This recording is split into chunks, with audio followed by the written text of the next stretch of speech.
Now, I talked about using Litmus to test out your emails and see whether they'd show up well in somebody's email account, but now I want to touch on how to make sure your emails get into somebody's inbox in the first place, because there are a lot of words that if you use them inside your emails, they'll immediately be sent to the spam folder or the promotions tab.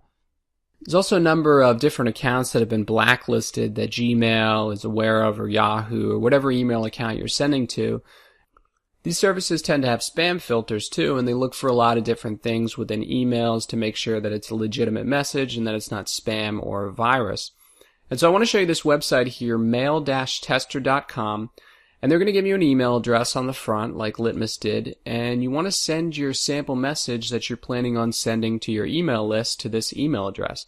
And so what I did here is I just found a random internet marketing website, because a lot of internet marketers tend to use very salesy, kind of spammy, corny language in their message, and I wanted to see what would happen if I took something they had on their website and sent it out as if I was going to send it as an email to my list of subscribers. And so I sent it to this email address you see here, and then I just clicked on Then Check Your Score. And I ended up getting a score of 6.6 out of 10. And I want to scroll down to the bottom here and just show you what they found. There's some things that you're going to have to avoid doing so that you don't end up in the spam category. And just the one here that you see that really stands out is the negative 2.486 next to money back. So this message that I copied from the internet marketing website had the words money back guarantee in there. And the reason this is negative is because there are hundreds of different phrases that are known to be commonly used in spam emails. If you're using words like money making, money back guarantee, cheap, best price, fast cash, discount, free, all of these words kind of signal to Gmail or Yahoo Mail or Outlook that it could potentially be a spammy email because friends don't often use these terms when they're sending emails.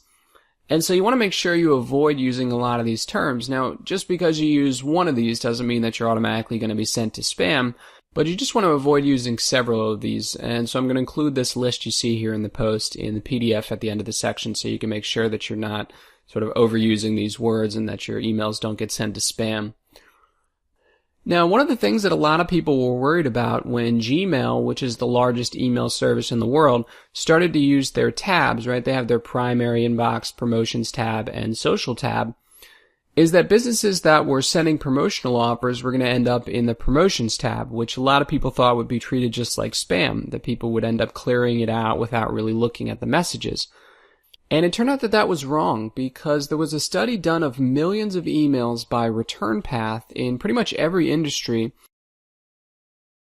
Now the before list you see on the left is before Gmail came out with these tabs and what the read rate was. And then the list on the right would be after the Gmail tabs came out. And you can see here it's pretty close. In fact, in some industries it's even gone up. In auction, for instance, it went up. Apparel has stayed the same. Daily deals has stayed the same. Pretty much everything else is really close. I'm going to scroll down here and show you the rest of the industries.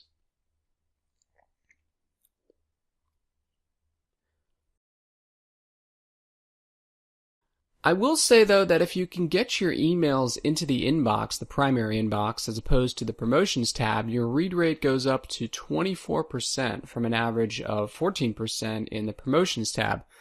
And really the easiest way that you can end up in the inbox, or at least try to get into the inbox, is by sending people an email and just asking them to pull your email over from the promotions tab into the primary tab. And that way from now on your emails will immediately be sent to their inbox. Now, of course, this is not going to work for everybody. I mean, some people want your emails in their promotions tab. They don't want it in their inbox with their personal emails.